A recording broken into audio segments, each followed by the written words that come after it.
Welcome back to Demon Slayer. More demons have arrived with Susanoo and Yahaba, and in this video we're gonna take a look at Yahaba's abilities, give you guys some good combos if you're looking to pick him up, along with some tips for neutral and pressure, giving my opinion on whether I think the character is fun to use or a bad addition to the game. But before we do, this update added 60 FPS support to some versions of the game, but this is a terrible 60 frames per second patch. It's basically a different game, inputs buffer different, projectiles can be weird. Speaking of demons, here's a comparison of Susanoo's health regenerating, and as you can see, it's so much faster in 60 FPS. 60 FPS is also disabled for online matches, which tells me they knew about this, they just didn't bother to implement it correctly. So this whole 60 FPS patch, just throw it in the trash. This is not how it's supposed to work. So back to 30 FPS, and let's talk about Yahaba. Yahaba has a 1.2 times damage multiplier, meaning he doesn't take as much damage as Akaza, but he still takes a lot of it, the same as Shinobu, Hinokami, and Rui. Yahaba has an interesting gimmick with his normal attacks. The arrows don't deal any damage at all, but they will start a combo anyway and increase the combo counter, meaning they actually scale your combo damage. The only hits in his normal attacks that actually deal damage are the last hits of the neutral combo and the down combo, where Yahaba throws a rock or slams the opponent into the ground. This makes me really optimistic about this game's future. It's such a unique mechanic, and for CyberConnect 2 to be willing to make a character this unique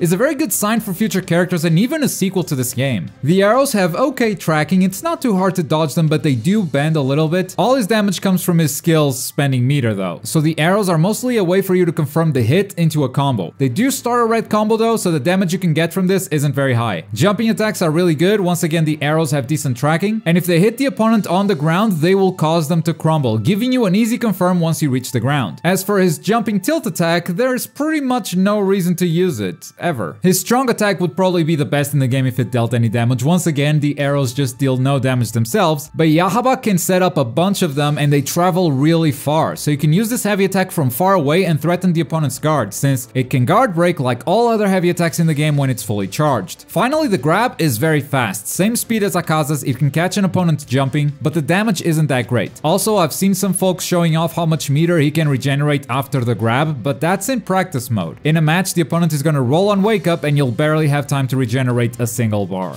Moving on to his skills, this is where most of his damage is, and all the skills are fairly straightforward, most of them being zoning tools, and they all combo very easily to one another. First up, the boulder toss with a skill button. Yahaba throws a boulder straight at the opponent. He can throw 1, 2, or 3 boulders in a row for a single bar of meter. If a boulder hits, it starts a yellow combo, and if you're trying to not spend all of your meter, this is actually your optimal combo starter. It's also a very good poking tool. If the opponent dashes at you, you can try to catch them with this for a bigger punish. That said, it's a bit more dangerous since Yahaba cannot cancel this move into anything, except our next skill, but that's not gonna save you if the opponent dodges the rocks. And that next skill is the smackdown with tilt skill. An arrow shows up above the enemy's head and bounces them off the ground, starting a blue combo. That sounds really powerful, but it's mostly a punishing tool for when you want to dump your entire meter. Like I said before, for low meter, you're better off starting combos with a boulder, but since this gives you a blue combo, you can dump a lot more abilities. That said, it's very easy to dodge this ability. Simply by moving around, you'll most likely whiff it, but luckily Yahaba can dodge or jump cancel this one to make himself safe. Finally, the guard skill is Chaser Arrow. Yahaba will summon these arrows that hover in place and then will chase the opponent after a small delay. The arrows deal no damage, but Yahaba is free to move after summoning them, which allows him to do wake up pressure, steal turns back when doing something unsafe, and set up guaranteed grabs. The Chaser Arrows do have a couple of weaknesses. First, there's a long animation when summoning them. If that gets interrupted, you spend the meter and you don't get the arrows. And second, they're not very good at turning around and hitting the enemy, so if your opponent has some good forward advancing moves, they'll be completely safe. Moving on to his demon skills, first up, the plunge. It's a straightforward arrow, but if it hits, it launches the opponent and smacks them to the ground. It's mostly a good damage tool for your combos. And then tilt demon skill is a problem. Eruption is an armored move that causes arrows to erupt from the ground,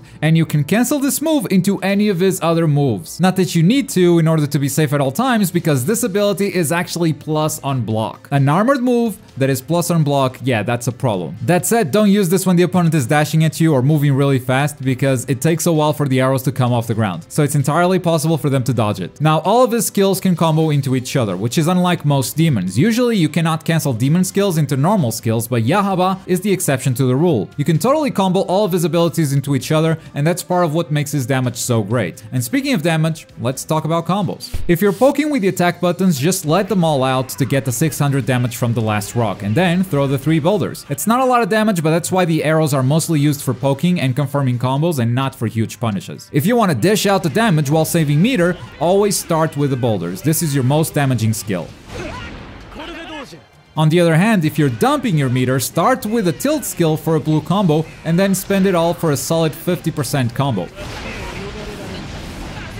It's also possible to catch your opponent with jumping attacks, leaving them in a crumble state. This is a good route to take advantage of that. Finally, if you catch them with your reversal move and you want to dump your resources, this route will also get you around 50% damage. If you have any meter left, you can also choose to set up your chaser arrows at the end of any of these routes, and I would seriously recommend that you don't dump your entire meter unless you're killing the opponent or you're looking to boost or surge. Yahaba without meter is completely useless, so do your best to avoid that situation. These combos are also more of a guideline than an actual route that you need to memorize, because these routes are so flexible since everything can combo into everything else. And your neutral is going to require you to use some of those abilities, so you never know what's going to hit the opponent. You may catch an opponent unexpectedly and have to adapt on the fly, and that's gonna happen very often with Yahaba. But because his neutral also uses a lot of abilities, that mean Yahaba's game plan is very expensive. Meter management is the name of the game with this character. He's probably the best zoner in the game right now, but that comes with a big meter expense. So because of that, don't just meter dump every chance you get with Yahaba, because you're gonna need that meter once the opponent gets up. Pressure-wise, he doesn't have much going for him. He can set up his arrows and be very scary on block. He can even set it up so that he gets a guaranteed grab, but that's only if he can summon the arrows safely. And if opponents have forward advancing moves like Water Wheel, for example, they can move far enough away from the arrows, which have a hard time turning around. And if he cannot set up his arrows, his pressure on block isn't anything special really. There are too many gaps between the arrows, he can't cancel a lot of his abilities, so there's almost no threat of a sneaky grab, and it also becomes very easy to escape his pressure or just throw in a reversal. But Yahaba's biggest downside is actually playing against assists. If a Demon Slayer happens to call an assist, a lot of his combos are gonna get interrupted. And worse, if he's zoning and a Slayer dodges while calling an assist, that means the assist can get in for free. And sometimes Yahaba can't even cancel what he's doing in order to avoid the assist, so he'll end up getting hit. Yahaba's playstyle is gonna benefit him in some matchups, but because of this massive disadvantage against assists, he's gonna lose against most Demon Slayers.